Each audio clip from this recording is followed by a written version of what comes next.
Hello and welcome to the Avon competition zone. मैं उपेंद्र अपने YouTube channel पर आप सभी का हार्दिक स्वागत करता हूं। आज के इस वीडियो की शुरुआत हम एक इन्फॉर्मेशन के साथ करना चाहते हैं। इन्फॉर्मेशन ये है कि हम लोगों ने यहाँ पे एक बैच लॉन्च किया है जिसको नाम दिया गया है समग्र बैच। अब समग्र बैच क्या है, ये आप इसका नाम सुनकर ही अंदाजा लगा सकते हैं। इस बैच में हम वनडे एग्जाम से रिलेटेड जितने भी एग्जाम होते हैं उनमें सभी सब्जेक्ट को यहाँ पढ़ाया जाएगा और हर एक अलग अलग टीचर आपको अलग अलग सब्जेक्ट पढ़ाएगा। और मैं आज यहाँ पे इसी बैच के अंदर इतिहास के विषय से डील करूँगा। ठीक है, तो इतिहास की बात करेंगे। जनरली जो इतिहास पढ़ने के लिए बच्चों के अंदर एक मिथ होता है कि इतिहास जो है इवेंट रटने का सब्जेक्ट है, बट ऐसा नहीं है। ये हम आपको बताएंगे क्यों लगता है, क्योंकि लोगों को इसकी थीम पता नहीं होती है कि थीम है क्या। तो उन्होंने शुरुआत जब करते हैं बच्चे, उन्होंने लिया और पढ़ने लगे कि ये रट लिया वो रट लिया, तो वो याद होता नहीं है। तो सबसे पहले जरूरी है कि आप इसकी थीम समझें कि हिस्ट्री कैसे शुरू हुई और कहाँ तक जो है कैसे इसका विकास हुआ है। ठीक है, तो हम एक ब्रॉड इसकी थीम लेके चलते हैं। जैसे आप समझेंगे कि सबसे पहले जो आदमी था वो एकदम नोमैडिक था, खाना बदोश था और घुमंतू था। उसके पास कोई काम नहीं होता था, वो पूरा घूमते हुए अपना भोजन करते हुए रहता था। फिर धीरे धीरे उनका विकास हुआ जिसके तहत वो लोग शिकार करने लगे। फिर वो खाना को स्टोर करने लगे, फूड गैदरर हो गए, खाना इकट्ठा करने लगे। उसके बाद वो धीरे धीरे जलवायु परिवर्तन के साथ साथ जो है फसल उगना शुरू हो जाती है। और जब फसल उगना शुरू होती है तो उनको एक जगह रहने की आवश्यकता पड़ती है, और जब एक जगह रहने लगते हैं तो फिर वो मकान बनाएंगे, खाना इकट्ठा करेंगे और भी सारी चीजें करते हैं।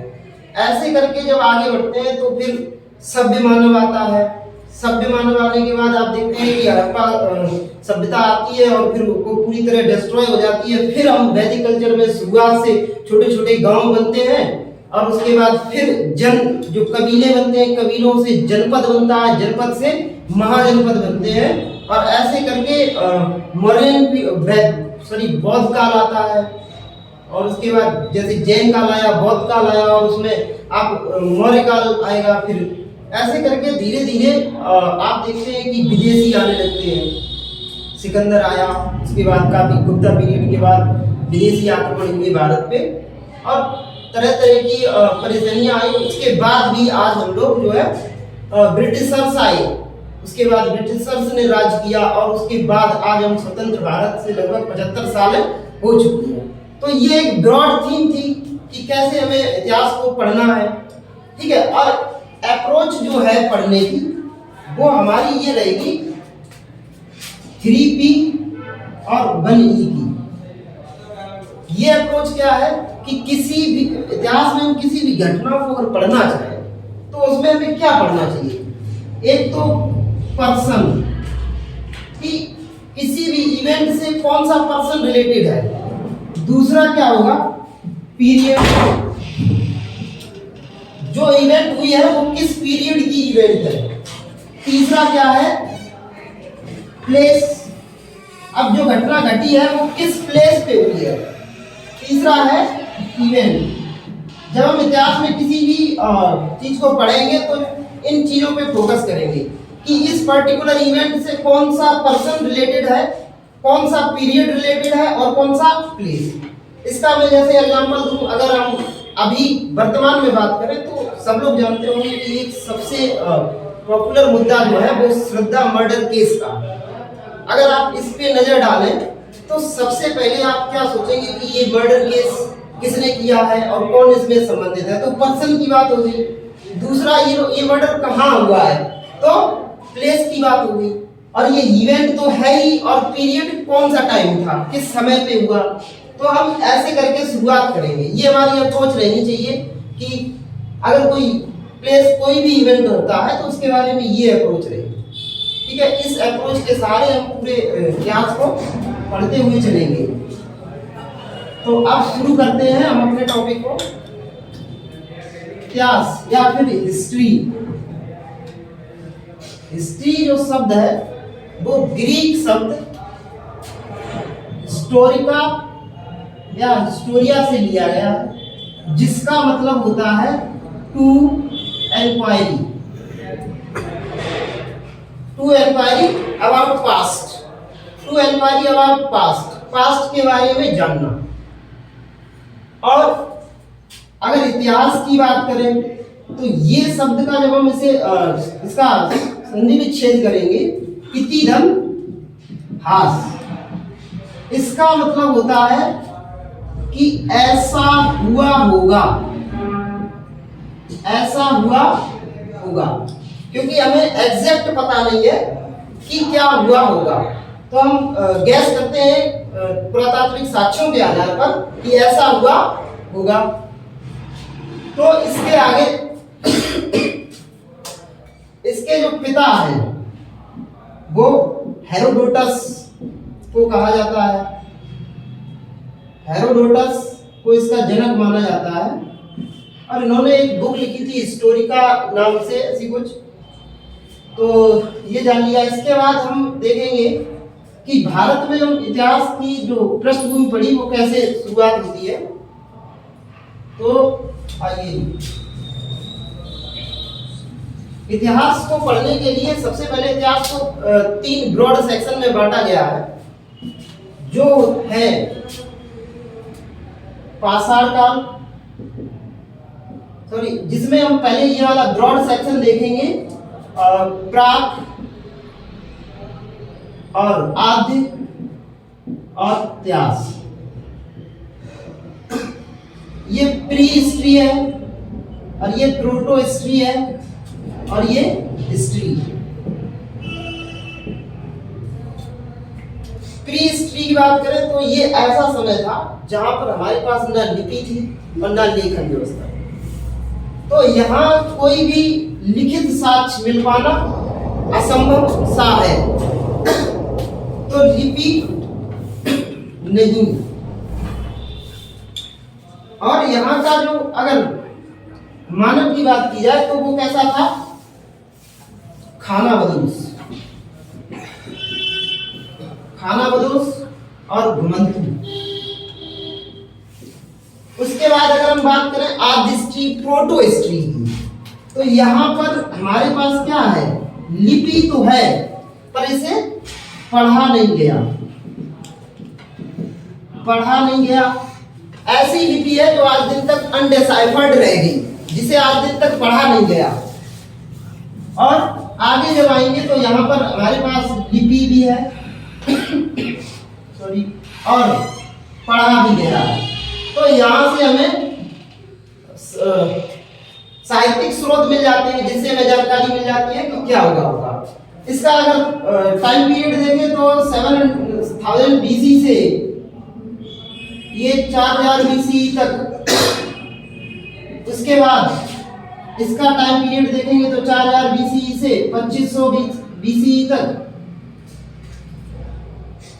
और इससे आगे का ये रहा।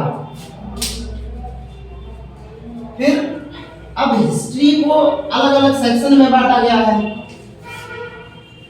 कि प्राचीन इतिहास, प्राचीन इतिहास, मध्य इतिहास और मॉडर्न, आधुनिक, आधुनिक इतिहास। इसमें देखेंगे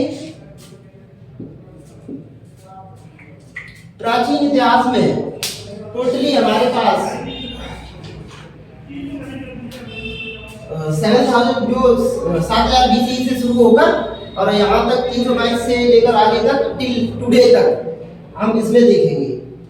ठीक है, अब हम इसकी एक थीम तैयार करेंगे कि कैसे पढ़ना कैसे है आपको, तो वो देखते हैं कैसे। प्री हिस्ट्री में आपके 2 चैप्टर होते हैं, एक तो आपका है पाषाण काल और दूसरा है ताम्र पाषाण काल। पाषाण काल और ताम्र पाषाण काल,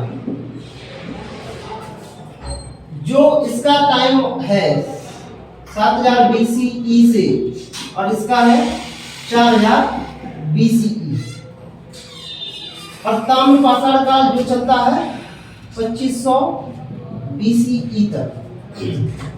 उसके बाद अगला जो पीरियड आता है वो है आद्य हिस्ट्री का, जिसमें सैंधव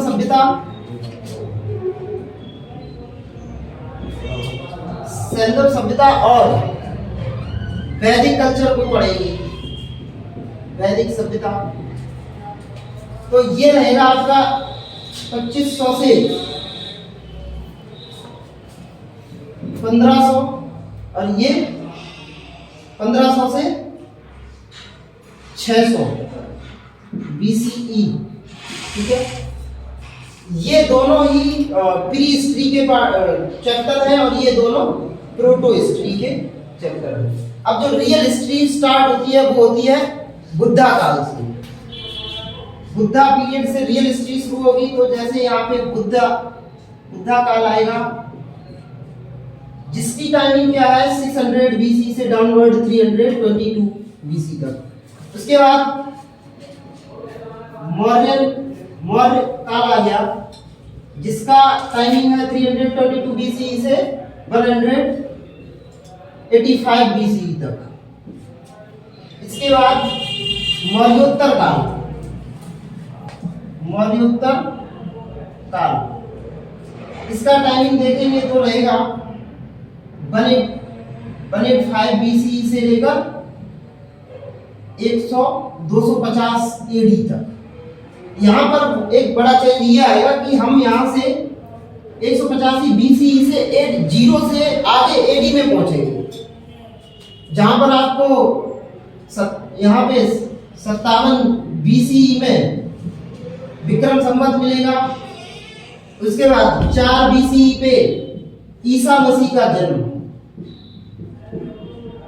और यहां से आगे जाने पर हम लोग 27 AD पर पहुंचेंगे। तो यहाँ पर ईसा मसीह की डेथ होती है, ईसा मसीह की डेथ हो जाती है 31 ईयर के बाद। और उसके बाद हम देखेंगे मौर्योत्तर काल के बाद आप देखेंगे गुप्ता पीरियड आ जाएगा, जो आपका 250 AD से लेकर 550 AD तक चलेगा। उसके बाद आप गुप्तोत्तर काल में आ जाएंगे, जो आपका 550 AD से 605 AD तक चलेगा।